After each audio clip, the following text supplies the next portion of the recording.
Yo les he dicho 1 y 100 veces, uno tiene que empezar a reconocer lo anormal, ¿no ve? Pero para reconocer lo anormal tengo que reconocer identificar cuál es lo normal. Entonces, esa radiografía de tórax no es normal. ¿Qué es lo anormal entonces que tiene? Escucho.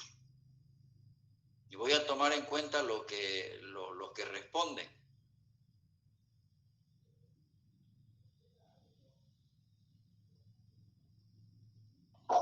El hemidiafragma se ve bastante elevado, seguramente por un asa intestinal. ¿Cómo te llamas? El hemidiafragma izquierdo. José Olguera Fernández. José Olguera Fernández. José Olguera Fernández. Ya.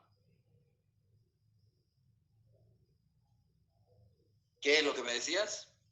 Que el hemidiafragma izquierdo se ve bastante elevado en comparación con el derecho, que no debería estar así. Y lo más probable es que, como está una superficie radiolúcida, es parte del intestino grueso, específicamente sería el ángulo esplénico. Y también, no sé si soy yo, pero también veo ensanchamiento del mediastino.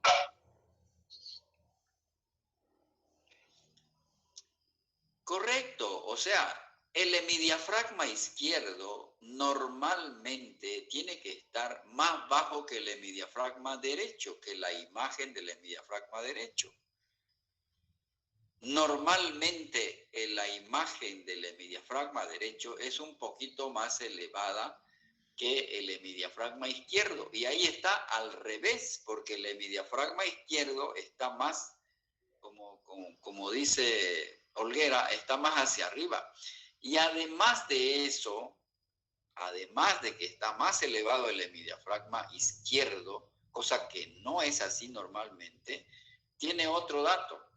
¿Cuál es el otro dato en relación a la hemidiafragma?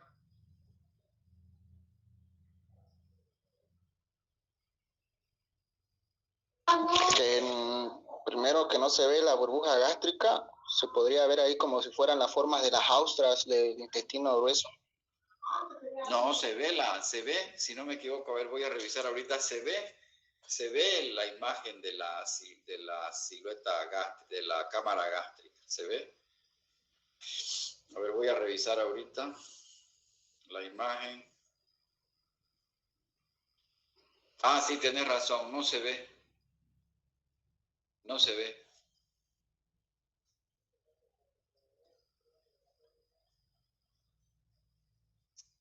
¿Cuál es el otro dato? Bueno, eso, por ejemplo, también no se puede considerar anormal, digamos, ¿no? Porque hay personas que se hacen una radiografía, no tienen mucho gas en el estómago y no se ve la sombra de la silueta,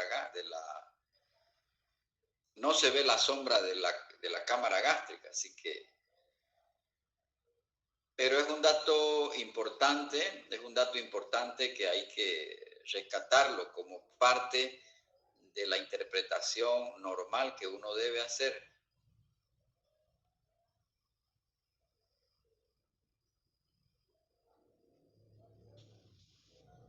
¿Qué otro dato, Olguera? A ver, solo Olguera está participando, nadie más quiere participar. A ver, ¿alguien más que quiera participar?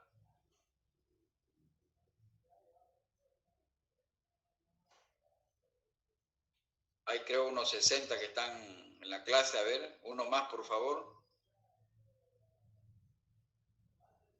¿Por qué no participan en clase? ¿Qué es lo que pasa?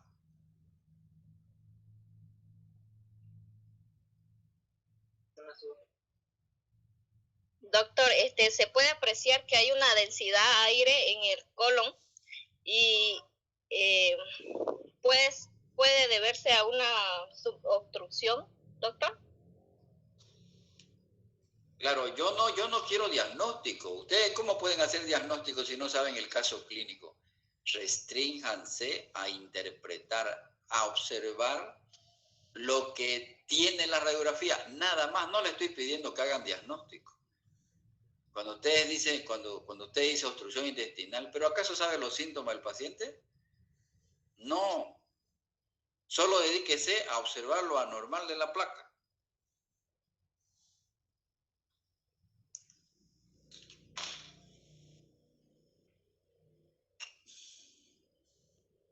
¿Qué más tiene? ¿Qué es lo que le han observado también?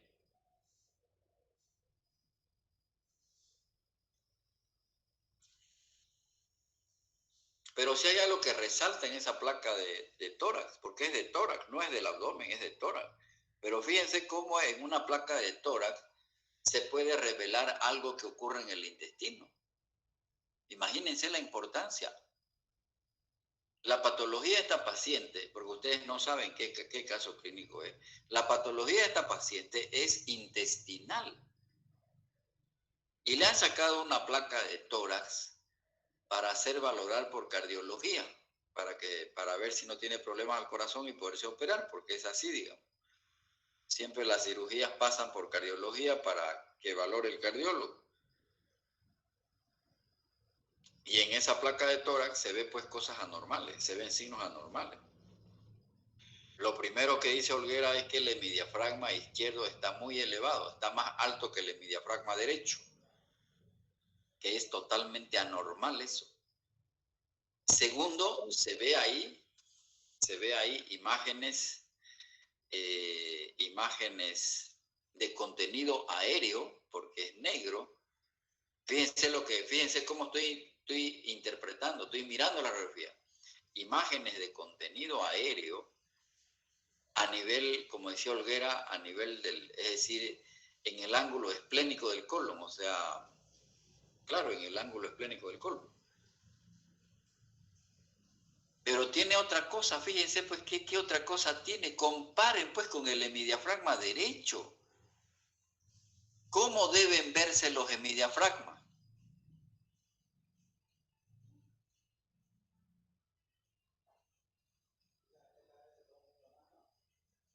A ver, otro que participe. ¿Cómo deben verse normalmente los hemidiafragmas?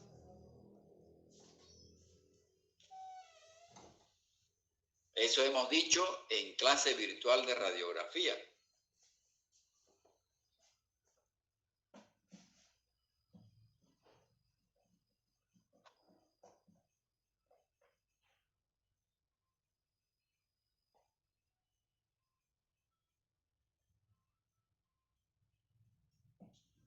Por Dios, solamente dos estudiantes están participando en esta clase. Tendré pues que entonces que suspenderla la clase si no participan, si no quieren participar.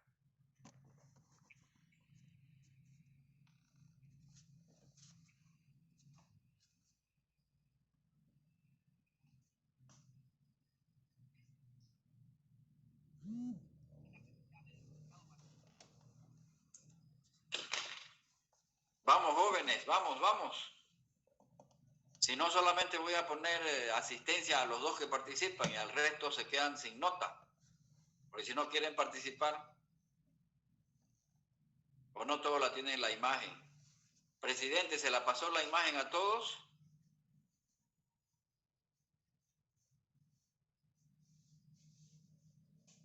Presidente. Sí. ¿A todos se la pasó la imagen? Sí, doctor, la pasó al grupo él. Ok. ¿Quién va a participar?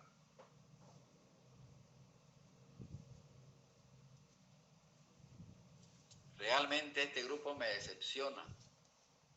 Nada participa.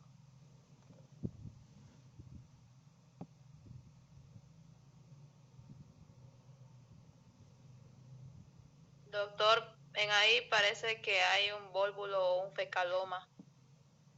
¿Cómo me va a decir eso usted?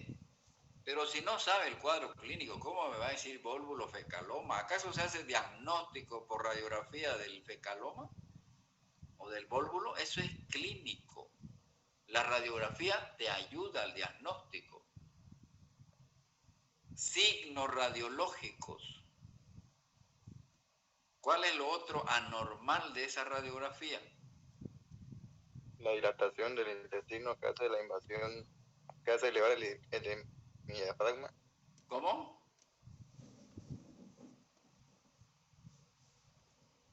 Lo anormal, aparte de que está elevado el hemidiafragma, le digo, es la invasión del intestino. O sea, no está en un tamaño normal.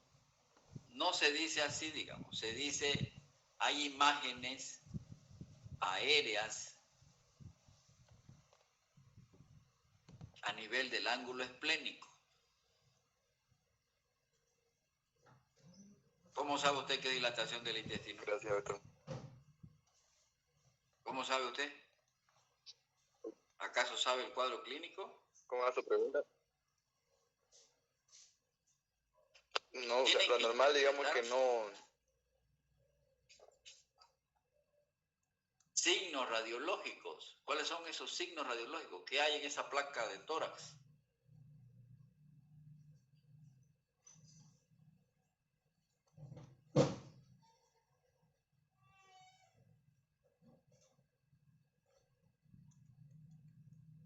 ¿La están mirando la radiografía en su WhatsApp? Comparen con el hemidiafragma derecho. Ahí está, el dato. Ahí está la diferencia.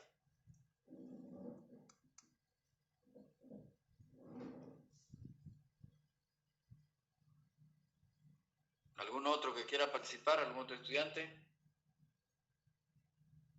Los senos costodiafragmáticos deberían ser libres.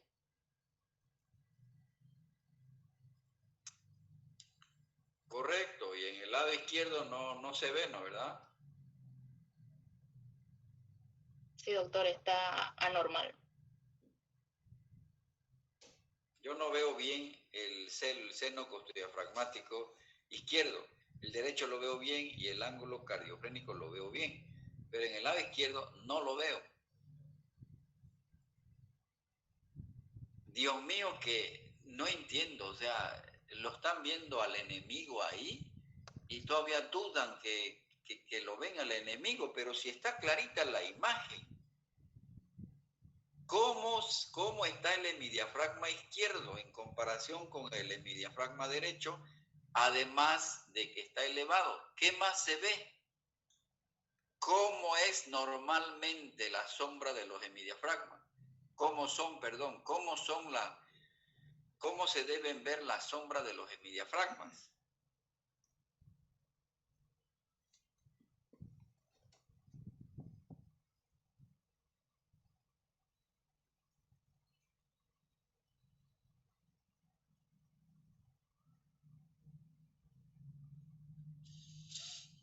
Si esta placa fuera de uno de ustedes, ¿ya?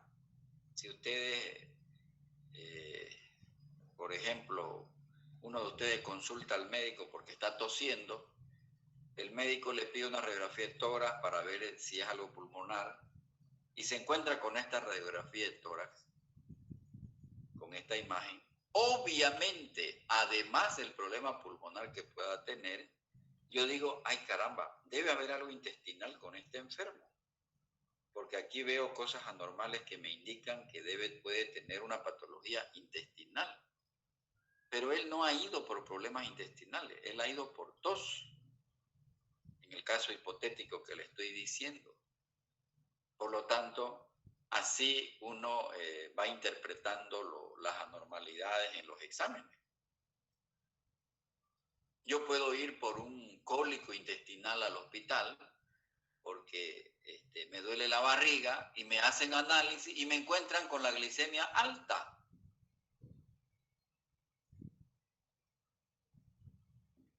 Bueno, como no veo interés en interpretar, en participar, le voy a tener que decir, pues no, lo que tiene esta placa, algo sencillo. O sea, ¿de qué color es el caballo blanco de Melgarejo, digamos? Normalmente, pues jóvenes, las sombras de los hemidiafragmas se ven como una línea tenue, como está el hemidiafragma derecho, como una línea. ¿Y cómo está el hemidiafragma izquierdo? Está más grueso, se dibuja muy espeso el hemidiafragma, está como un arco, ¿verdad? Porque normalmente así se ven como unos arcos. Por eso es que se dice, los hemidiafragmas se dibujan como imágenes tenues de forma arciforme. Pero en el izquierdo se ve como engrosado esa línea. Esa línea no está tenue, está gruesa. Y eso no es normal.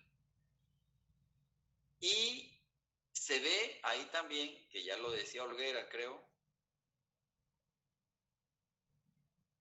se ve que hay asas, o sea, hay imágenes aireadas, porque tienen la misma densidad aire del pulmón, y por eso es que uno infiere que es aire, y si es aire es que es intestino.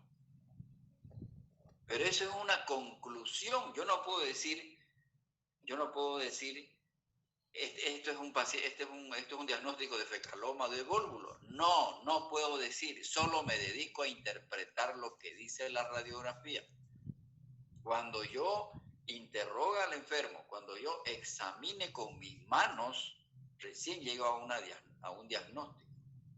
Entonces, jóvenes, no hagan diagnóstico con los exámenes complementarios. ¿Por qué pues se llaman complementarios? Porque complementan al diagnóstico hipotético que hace el médico a través de la anamnesis y el examen físico. Rara vez un examen radiográfico, en este caso radiográfico, porque puede ser un hemograma, puede ser una tomografía, puede ser una resonancia magnética, qué sé yo. Rara vez un examen complementario nos va a dar diagnóstico, nos ayuda, porque no hay en la medicina los famosos signos patognomónicos. Eso ya casi han pasado a la historia. Entonces, eso es lo que se ve en esa placa. Ahora, ¿cuál es el caso clínico de esa mujer? Esa mujer tiene 40 años, estreñida crónica, con historia de que tenía chagas. Por el estreñimiento le empiezan a estudiar, sospechan que es una patología colónica, le hacen un colon por enema, me anotan este término porque la próxima clase voy a preguntar qué es el colon por enema. Y en ese colon por enema le permiten, es decir, este examen permite diagnosticar que ella tenía una dilatación del sigma, de la porción distal del sigma, es decir, la porción distal del intestino grueso. Pero ¿y por qué estaba dilatado arriba? ¿Por qué se ve en esta radiografía? ¿Por qué se ve en el ángulo esplénico esas asas, esas imágenes de aire? Porque estaba llena de gases simplemente. Porque el problema no está allá arriba, está abajo en el asa sigma. Porque el Trypanosoma cruzi produce una colopatía. Y el vólvulo es una de las complicaciones del problema del Chagas. Dilata el colon y dilata el sigma. Pero en este caso más tenía dilatado el sigma.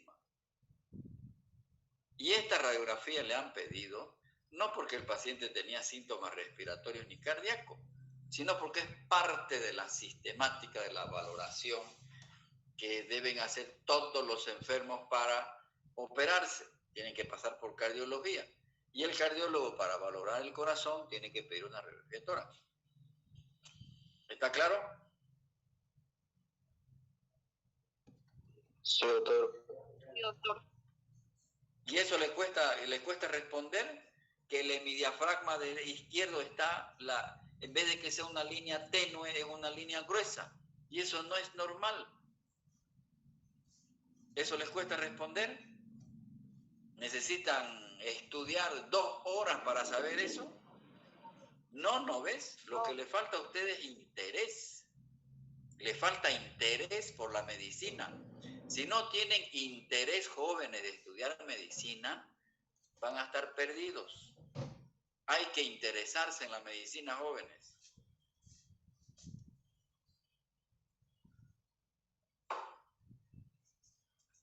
¿Qué tiene la imagen que está a su vista. ¿Qué tiene la paciente que está ahí a la vista?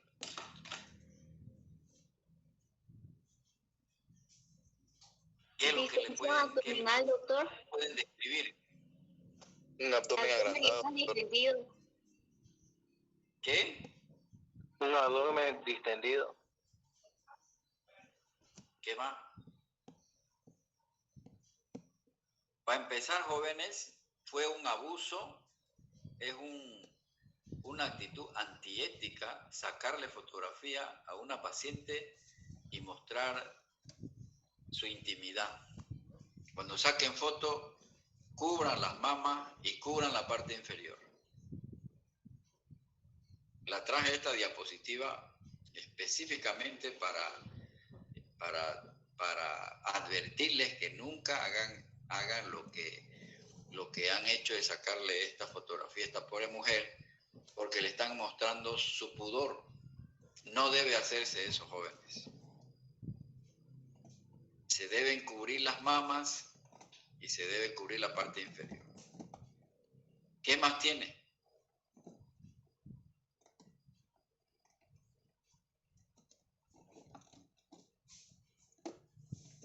Una sonda nasogástrica. Tiene una sonda nasogástrica, correcto. Y se ve un abdomen globoso. No puede usted decir distendido. ¿Acaso lo está percutiendo para decir que está distendido? ¿Cómo se diagnostica la distensión abdominal? Por percusión. Porque ese abdomen así, que ustedes dicen distendido, puede ser ascitis, puede ser líquido en pared abdominal. Y la ascitis no da, es decir, ¿cómo les puedo decir? Cuando uno dice distensión, se está refiriendo a que hay gas dentro del intestino. Y si eso es ascitis, no es por presencia de gas, es por presencia de agua. Por lo tanto, los términos que uno debe emplear en semiología tienen que ser correctos. Entonces, lo que yo debo decir es una paciente mujer que está en decúbito dorsal con una sonda nasogástrica. Hay dos tipos de sonda nasogástrica. ¿Cuáles son esos tipos de sonda nasogástrica?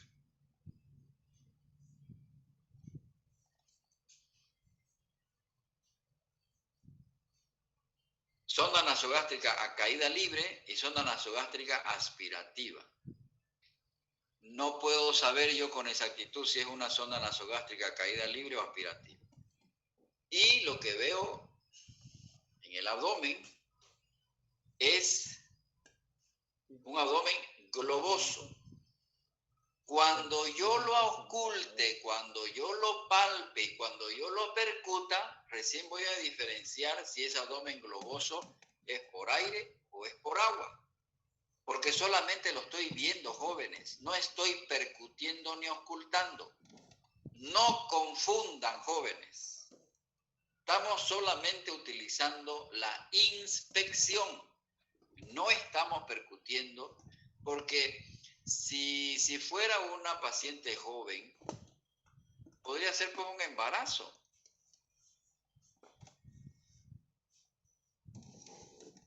Porque por la inspección, una mujer embarazada va a tener también un abdomen globoso. ¿Está claro ¿Está clara la observación o no está? Sí, doctor. Hablen. ¿Está clara o no está clara? Sí, doctor. Sí, doctor, está claro. Sí, doctor. Entonces, cuidadito, cuidadito. En semiología gastrointestinal, los 4 métodos de exploración semiológica son vitales. No es como en semiología cardiovascular, que la percusión muy poco nos interesa, muy poca utilidad tiene. En patología gastrointestinal son fundamentales, son importantes. Entonces, a la inspección, yo veo un abdomen globoso, pero también veo algo acá ¿Qué les parece esto? Esto parece ser una cicatriz. Entonces, quiere decir que esta paciente la han debido operar antes. Y es fundamental saber el antecedente de si fue operada o no fue operada. Créanme que las causas de esta obstrucción intestinal en esta paciente van a ser diferentes si ha sido operada que si no haya sido operada. Entonces es fundamental interrogar al paciente que tiene una obstrucción intestinal, saber si fue operada antes o no fue operada antes. Entonces el tema que vamos a hablar ahora es obstrucción intestinal. Es un cuadro clínico consecuencia de la detención completa y persistente del tránsito de gases y de contenido intestinal en algún punto del tubo digestivo, porque hay obstrucción intestinal alta y hay obstrucción intestinal baja. Las causas son muy diferentes. Entonces, a eso se llama obstrucción intestinal, cuando se detiene, cuando hay una detención completa del tránsito gastrointestinal. Entonces, dentro de la definición, detención completa y persistente del tránsito de las heces y los gases en un segmento del intestino. Es una urgencia muy frecuente y grave de la patología abdominal. Son fundamentales el diagnóstico y el tratamiento precoz, obviamente. ¿Cómo se clasifica la oclusión intestinal? ¿Qué también se llama la oclusión intestinal? Íleo. Íleo. Íleo mecánico es cuando hay algo orgánico que provoca la obstrucción. Íleo paralítico también se llama, al funcional. Cuando no hay una causa orgánica, en ese caso se llama íleo paralítico o funcional. En cambio, cuando hay algo orgánico, se llama mecánico. Íleo mecánico y íleo paralítico o adinámico también se llama. Tiene 3 nombres el íleo funcional. Vamos a ir viendo las causas. Epidemiológicamente, dijimos que hay 2 tipos de obstrucción intestinal, alta y baja. La principal causa de obstrucción intestinal alta son estas 2, bridas y adherencia, y las hernias. Bridas, adherencia y hernias. El vólvulo es otra causa muy frecuente de obstrucción intestinal, pero no es alta, es baja. Vólvulo. Acá está en las 2, en alta y baja, la patología del vólvulo, pero esta diapositiva no aplica a nuestra realidad de país pobre.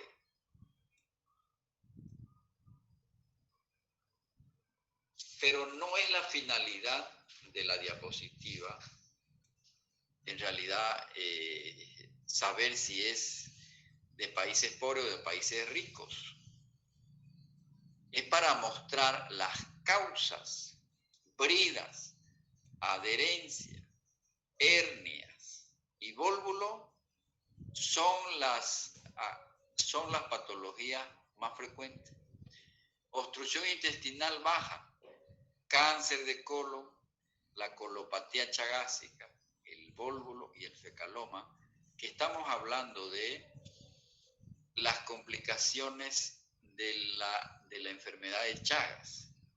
El Chagas produce en un 15% de los pacientes el megacolon chagásico. Lo más frecuente es que la enfermedad de Chagas crónica afecta al corazón, pero puede afectar también al intestino, al colon en sí. Un 15% de los pacientes que tienen cardiopatía chagásica también se asocia a colopatía chagásica. Por esa razón, a todos los pacientes que tienen enfermedad de Chagas y que le ha afectado el corazón, hay que buscar si no tiene compromiso del colon. Y la colopatía chagásica produce 3 problemas crónicos. Uno de ellos puede ser agudo, el vólvulo. El otro problema que produce la enfermedad de Chagas es el estreñimiento crónico. El estreñimiento crónico es el que se desencadena el fecaloma, que no es más que una concreción de materia fecal. El vólvulo es la torsión sobre su propio eje y lo más habitual es que sea del asa sigma. Esta paciente de la radiografía que hemos hablado no tiene vólvulo. Lo que tiene es una dilatación del asa sigma, pero no se ha volvulado. Y precisamente para evitar que se volvule y haga una oclusión intestinal aguda, es que la van a operar a la paciente.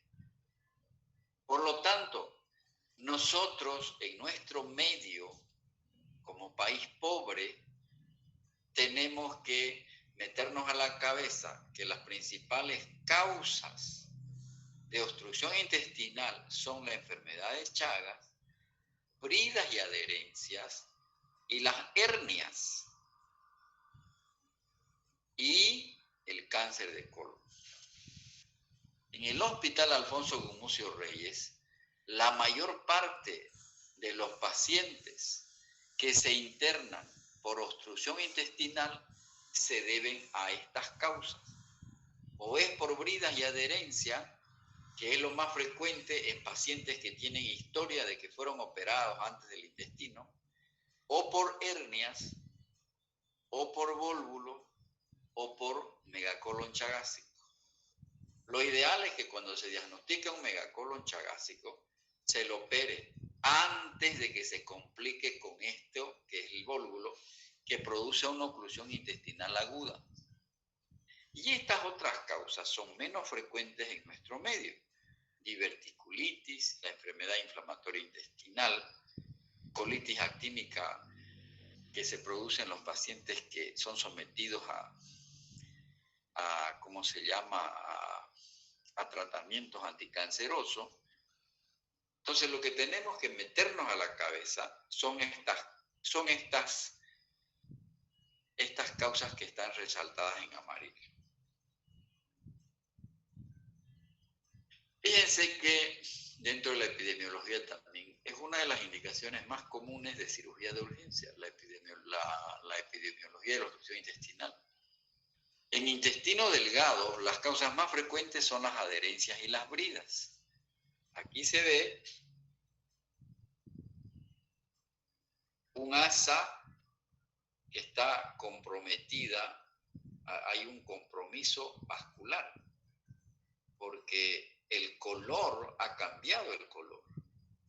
En el colon, una de las causas muy frecuentes de obstrucción intestinal es el carcinoma, seguido por la diverticulitis, el fecaloma y el vólvulo.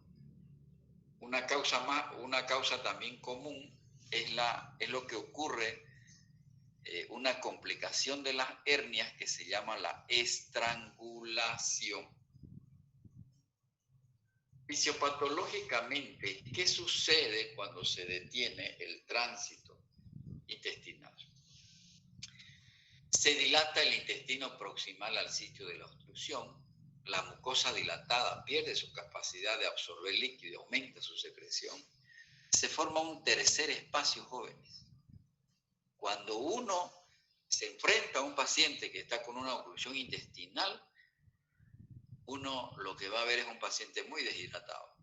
Y ha de depender del tiempo en que está obstruido el intestino. Obviamente, mientras más tiempo esté obstruido el intestino, más deshidratado está. Como hay dilatación del intestino proximal, como no pasa el contenido, uno de los síntomas fundamentales después del dolor abdominal es el vómito. Por lo tanto, ese paciente va a ir a una deshidratación, se va a agravar con trastornos metabólicos, hipovolémicos, va a haber hipopotasemia, hiponatremia, hipocloremia. El paciente entra en shock y finalmente puede morirse, al menos si la oclusión intestinal es aguda. La estrangulación es una complicación del paciente que se hernia y se puede perforar. Este intestino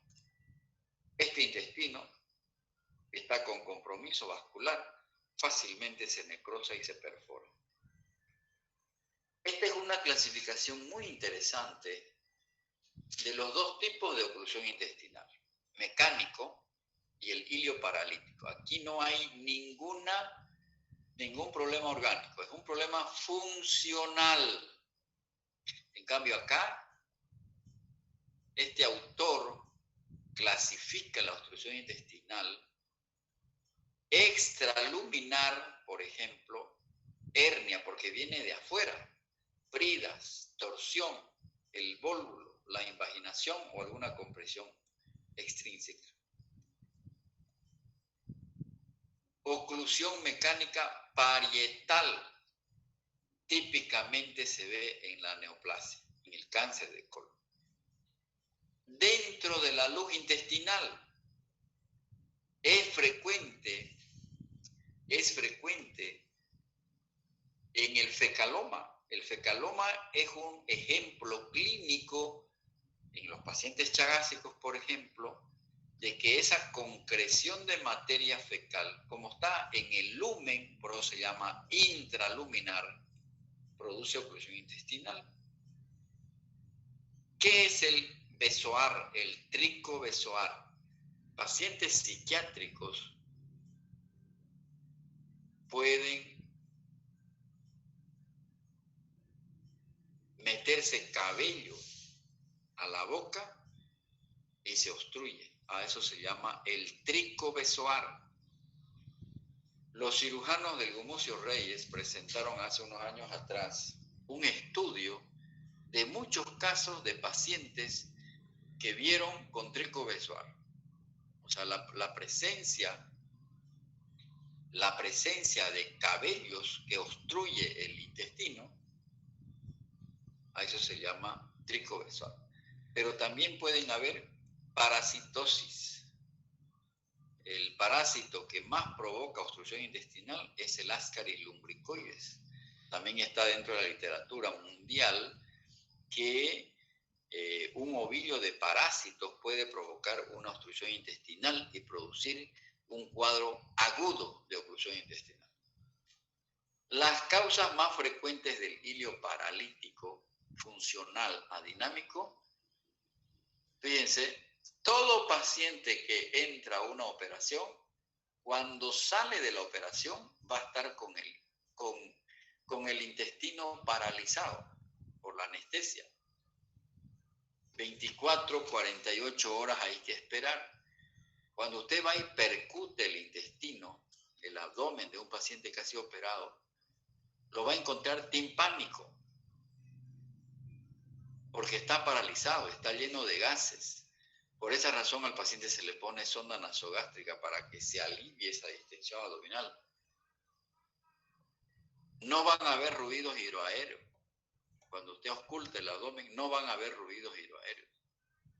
Pero ¿qué va a pasar? Más allá de las 48 horas, si el paciente ha sido bien operado y la anestesia ha transcurrido normal, se va.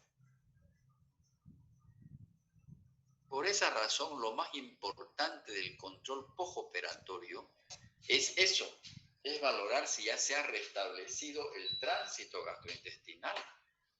Lo primero que el cirujano pregunta después de una cirugía es saber si ya ventosea el paciente. Si ya ventosea, es que se está restableciendo el tránsito gastrointestinal.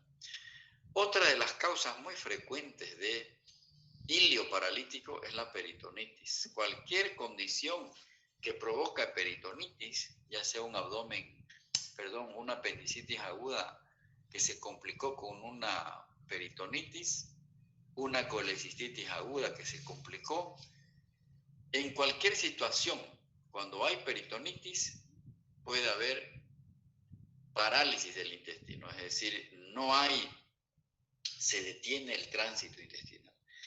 La pancreatitis aguda es otro de los ejemplos clásicos que cursa con hilio adinámico.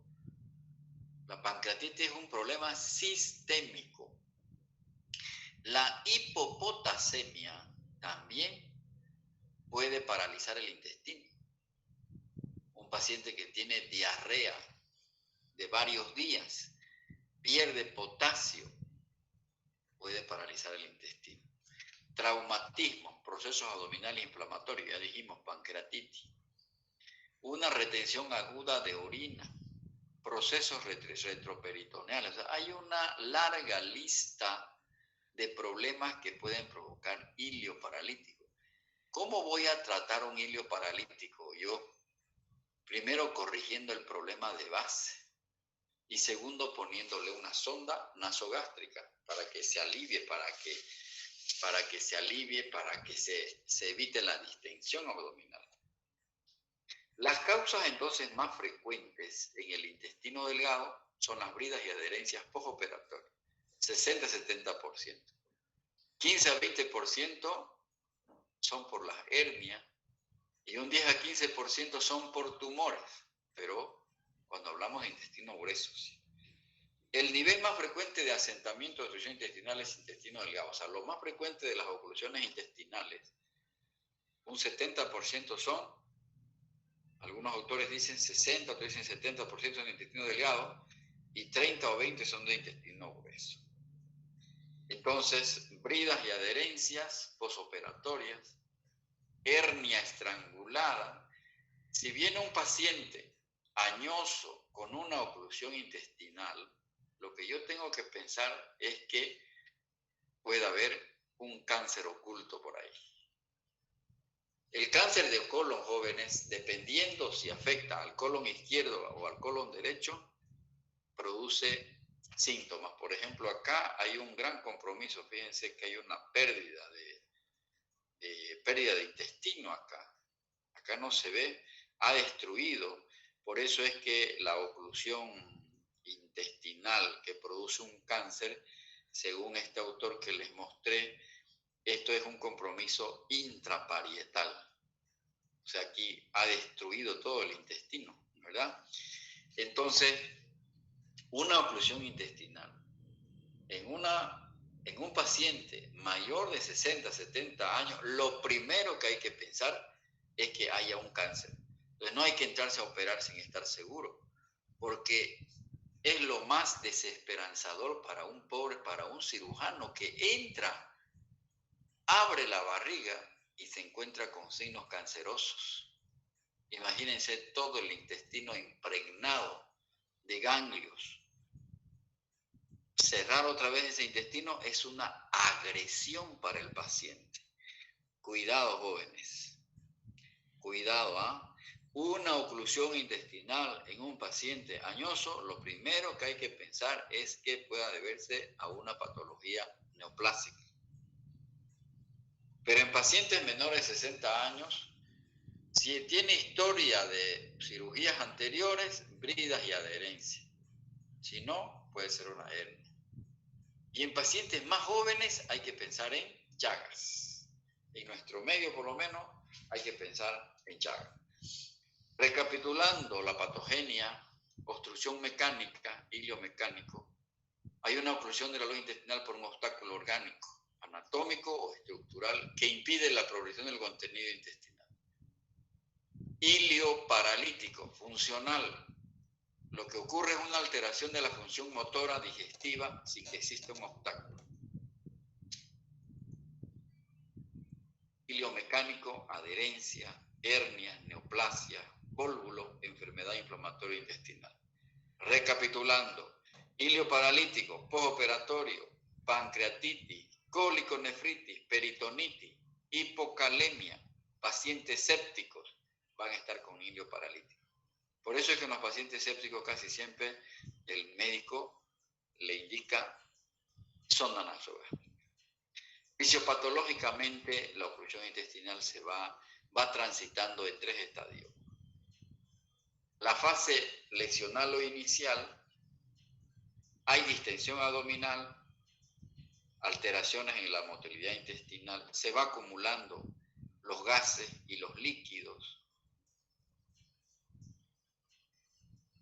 se forma lo que se llama el tercer espacio, porque este gas y este líquido debiera expulsarse y salir por vía anal, pero como está obstruido, se va acumulando y por eso se forma un tercer espacio.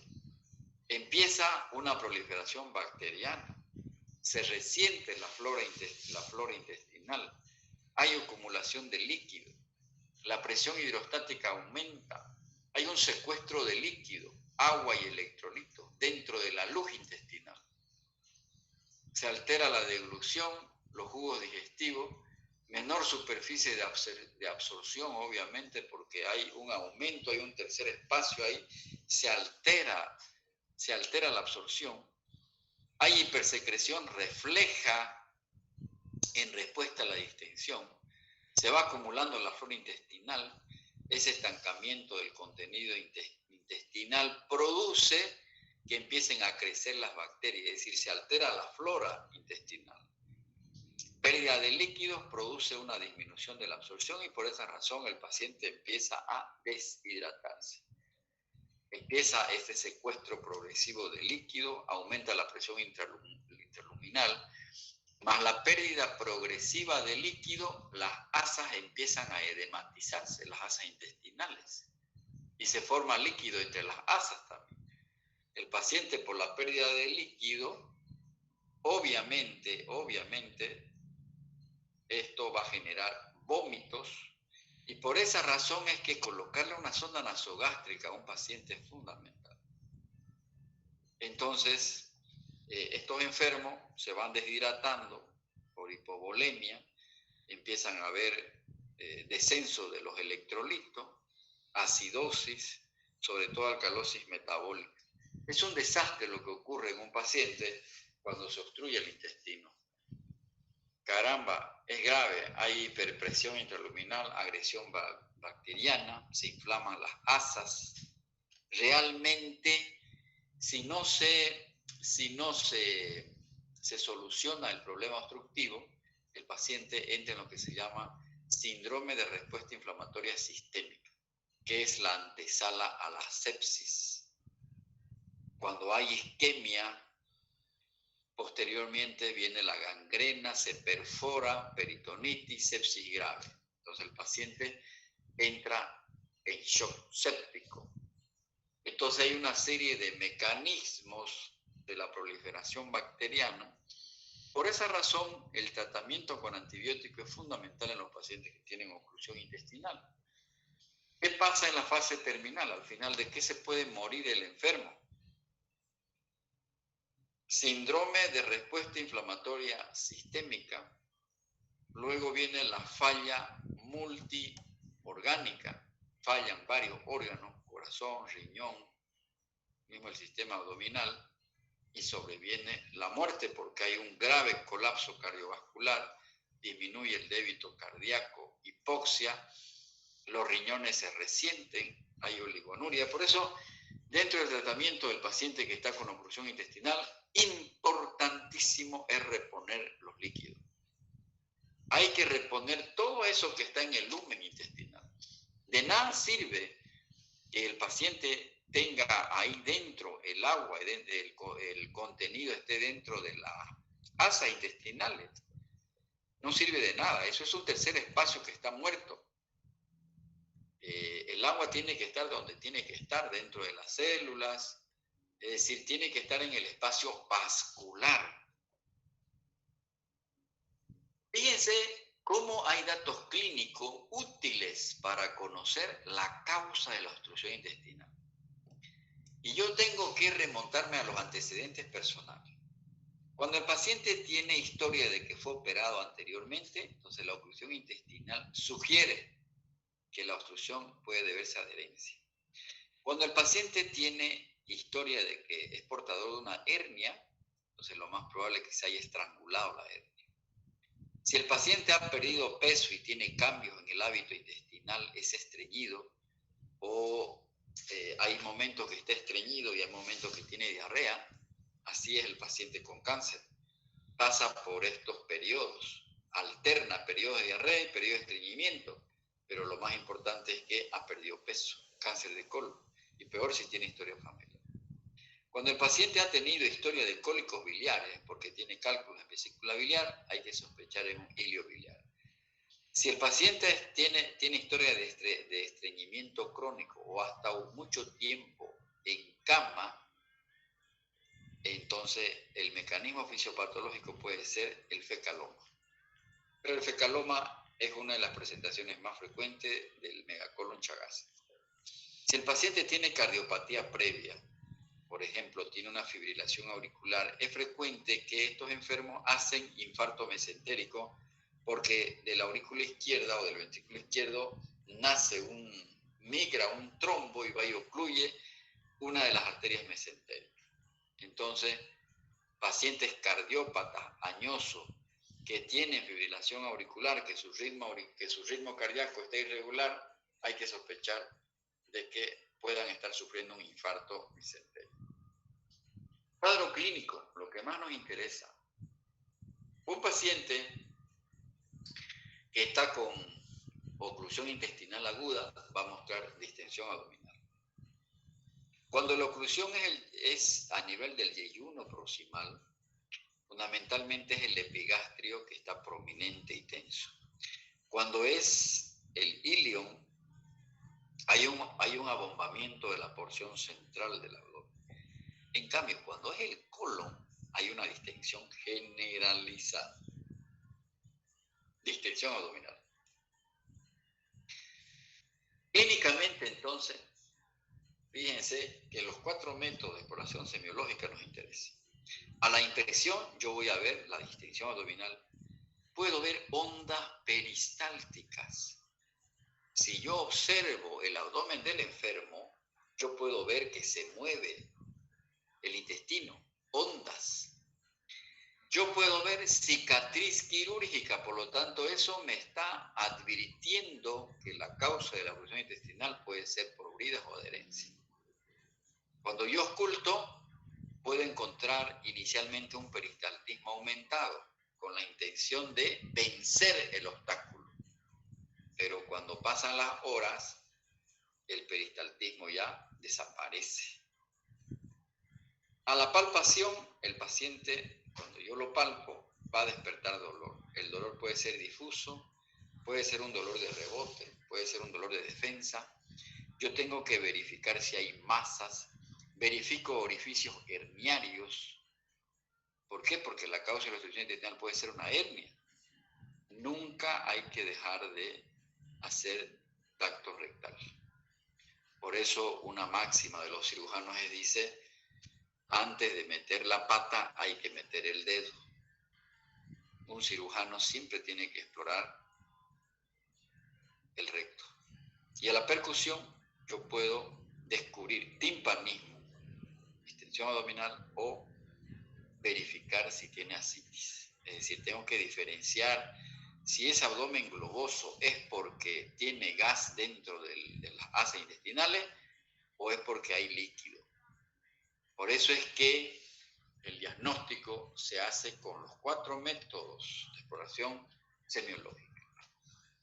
Recapitulando, un paciente que está con oclusión intestinal va a tener dolor abdominal, que habitualmente es tipo cólico, náuseas y vómito, va a referir que está distendido el abdomen y no va a poder eliminar ni heces ni gases.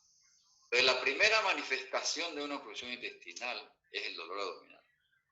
Periumbilical y más intenso es cuando el intestino delgado es el que está ocluido. En el hipogástrico, y siempre es más leve, cuando es el intestino grueso. Cuando el hilio es mecánico intermitente, el dolor es tipo cólico de intensidad variable y progresiva.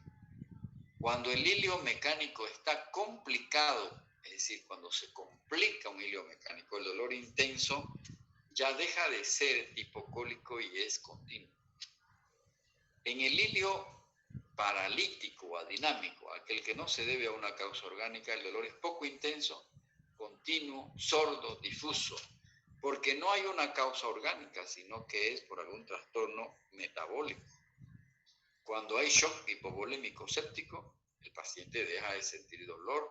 Hay pacientes que pueden venir en shock y uno tiene que pensar de que en el fondo puede ser una oclusión intestinal, porque ya ha pasado a la tercera fase.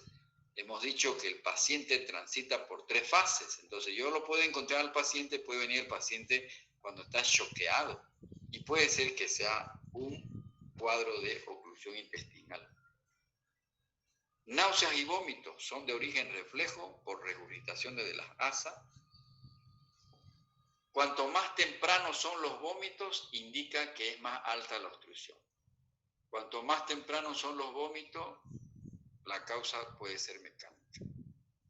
Cuando el hilio es simple, son vómitos de gran volumen. Cuando el hilio se complica, son vómitos muy frecuentes, pero de poco volumen. Cuando el hilio es adinámico, paralítico, los vómitos son tardíos, intermitentes. El paciente puede aparecer deshidratado, con sed intensa y oliguria.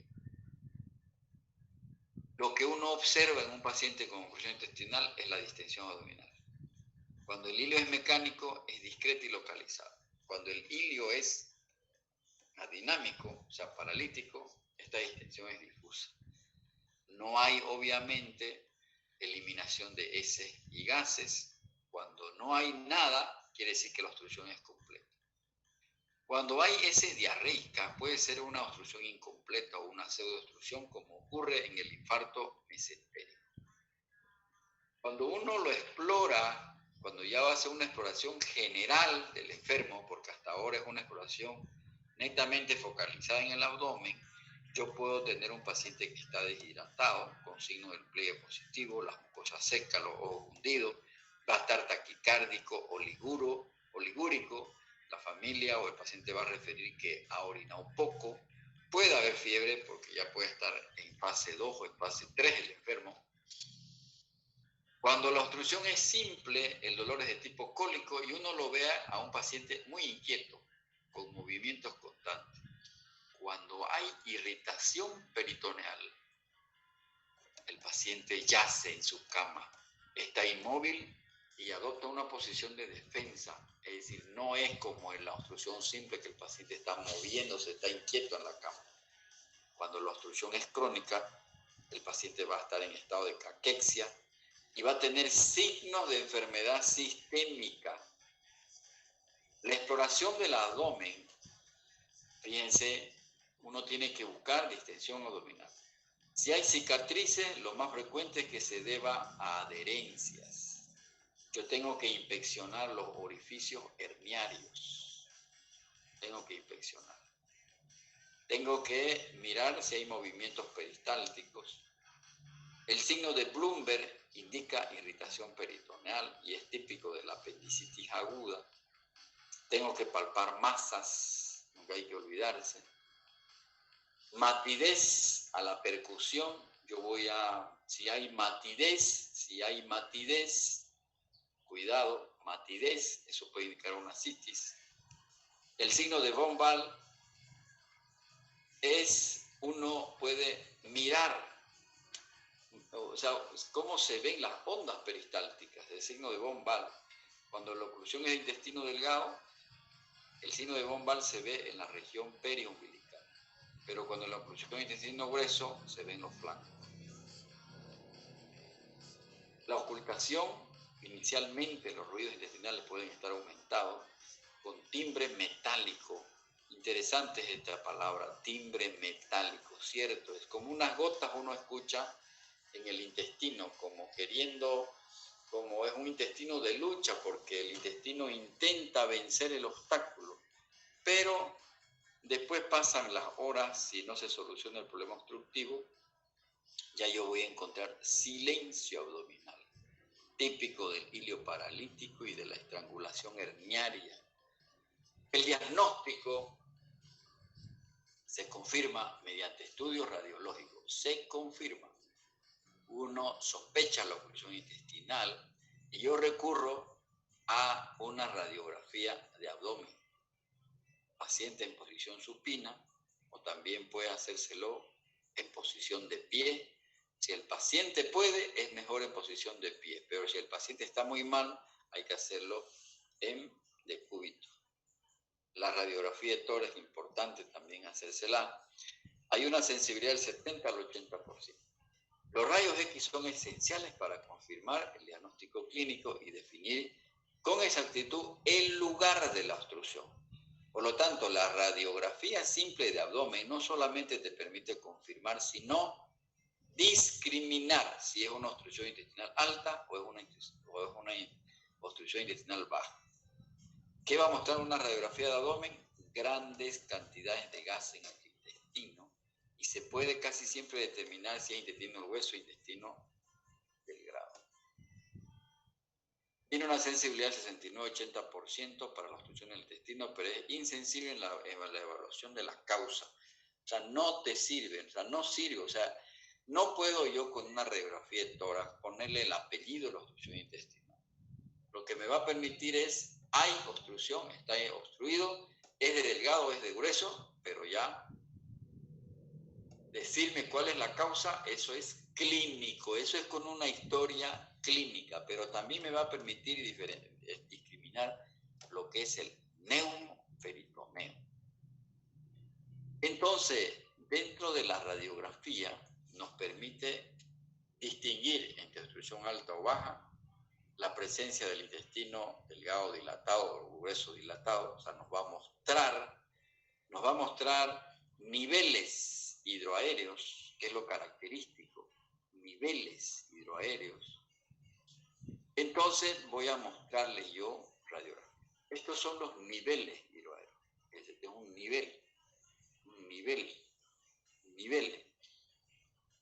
Esta es una radiografía panorámica de abdomen de un enfermo y yo voy a ver los niveles hidroaéreos.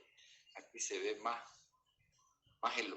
elocuente. Estos son niveles. O sea, el agua se va hacia abajo y el aire se va para arriba por densidad. Son gases. Hay ASA, es decir, imágenes que indican gas, o sea, que es niveles hidroaéreos. Los niveles hidroaéreos son signos radiológicos de obstrucción intestinal. Lo propio. Aquí hay estas imágenes aisladas, son gases. Aquí, esto es lo que se ve en la radiografía que les mostré. Normalmente los hemidiafragmas deben verse como unas líneas tenues, pero aquí está aumentada de grosor, porque este paciente debe tener una obstrucción intestinal. Hay ASA, hay imágenes, sombras que indican acumulación de gases. Igual aquí, niveles hidroaéreos. Esta es una radiografía panorámica del abdomen de pie. Entonces, ¿qué va a pasar de pie? El agua se va a ir para abajo y el aire se va a ir para arriba. Por esa razón, para detectar oclusión intestinal, lo ideal es hacerle una radiografía panorámica de abdomen de pie al paciente. Usted no va a poder ver niveles hidroaéreos bien elocuentes cuando la placa se la han realizado en decúbito dorsal, porque por gravedad, cuando está de pie, el agua se viene para abajo y el aire se va para arriba. Y esto es lo que alguien en el WhatsApp me decía, es un vólvulo. Esto es la imagen en grano de café, característico porque simula un grano de café del vólvulo. Pero esa paciente no tenía vólvulo, entonces no es. Esta es la imagen en grano de café. Y es muy frecuente, jóvenes, y la causa más frecuente del vólvulo en nuestro medio y en países donde el Chagas es una enfermedad endémica, en países de América, el vólvulo es una causa frecuente de oclusión intestinal aguda en pacientes que tienen megacolon chagásico crónico. Entonces, para que no haga esta complicación aguda del vólvulo, el paciente tiene que operarse a tiempo. Si se le detecta megacolon chagásico, o sea, dilatación del colon, lo que hay que hacer es operarlo. Hay que operarlo. Sigmoide distendido en forma de U invertido o signo del grano de café. Signo del grano de café. Muy característico. Ustedes cuando hagan rotación en cirugía van a ver muchos enfermos y se van a acordar de esto que estamos hablando, del signo del grano de café. Este es un colon por enema. Un colon por enema, y aquí lo que se ve es una gran destrucción. O sea, el cáncer del colon, el colon izquierdo en este caso, el colon izquierdo, ha destruido el colon. Por eso es que produce una oclusión intestinal parietal, porque es la pared. No es interluminal ni es de afuera, es la pared. El cáncer destruye toda la pared. Entonces aquí se ve claramente. No pasa. Es decir, el colon por enema es un estudio muy importante que hacen los gastroenterólogos. ¿Qué son los famosos besoares? Son masas compactas que ocupan parcial o totalmente la luz del intestino. El tricobesoar significa presencia de cabellos y está asociado a pacientes que tienen trastornos psiquiátricos. Se comen, en términos sencillos, tragan los cabellos. Tricobesoar. Entonces, eso es, jóvenes, oclusión intestinal. Estos son diapositivas que están repitiendo los cuadros. El enema varitado. Esto es un enema varitado. Anoten este término. ¿Cómo se hace el enema varitado? Forma esto que se llama una deformación en pico de pájaro. Este es el pico de pájaro. Muy interesante. En pico de pájaro, en el enema varitado. Entonces, y esta radiografía la tengo en una radiografía estrella para enseñarles a ustedes que este es el signo de Joubert. Este es el hemidiafragma. Entre el hígado y el hemidiafragma se interpone una columna de aire. Esto se llama neumoperitoneo. Es por rotura de una víscera hueca. Suponete que te acuchillean en la barriga, te perforan el intestino, o sea, te perforan una víscera hueca, te perforan el intestino, entonces el aire se interpone entre el hemidiafragma derecho y el hígado. A esto se llama radiográficamente el signo de Joubert, que también se llama el signo de Chilaiditi, porque yo puedo explorarlo a la percusión. Yo empiezo a percutir desde arriba, así. Normalmente a una cierta altura, acá yo voy a percutir un sonido de sonoridad pulmonar, pero cuando empiezo a percutir el hígado me va a producir un sonido mate, porque es una víscera maciza, y acá es sonido timpánico, no timpánicos, de sonoridad pulmonar porque es aire. Cuando hay neumoperitoneo, se pierde esta matidez.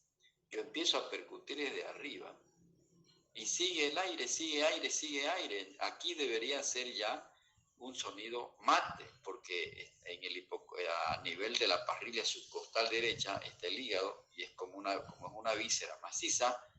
Yo debería percutir aquí matidez, pero como hay aire interpuesto, se va a perder esa matidez y voy a seguir percutiendo como si todo esto fuera aire. Entonces, signo de Joubert o signo de Chilaiditi que expresa neumoperitonea. Fíjense cómo una patología gastrointestinal se refleja en una radiografía del tórax. Por eso es que los estudiantes tienen que aprender lo básico de la interpretación de una radiografía, porque nos brinda datos muy importantes. Ok, entonces eso es oclusión intestinal, joven. Síndrome de oclusión intestinal.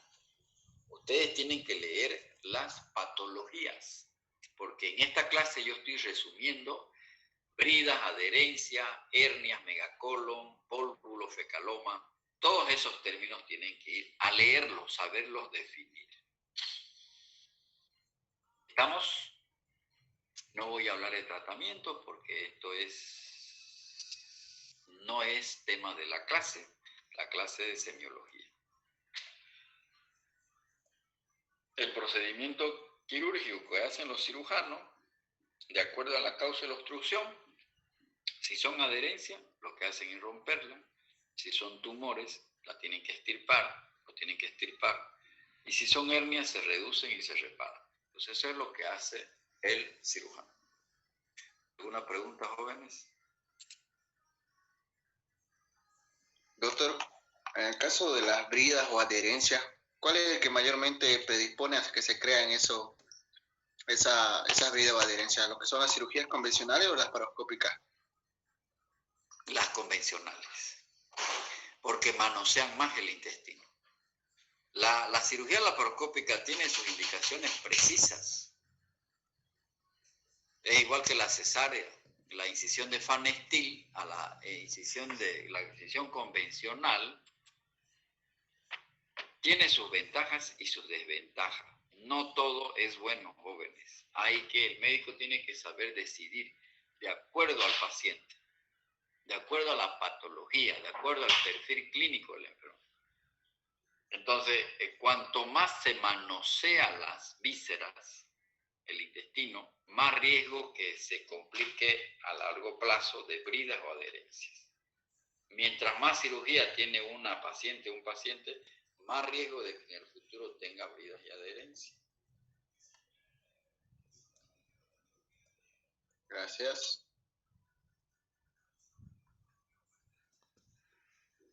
Interesante, muy bonito, lo van a ver mucho en cirugía.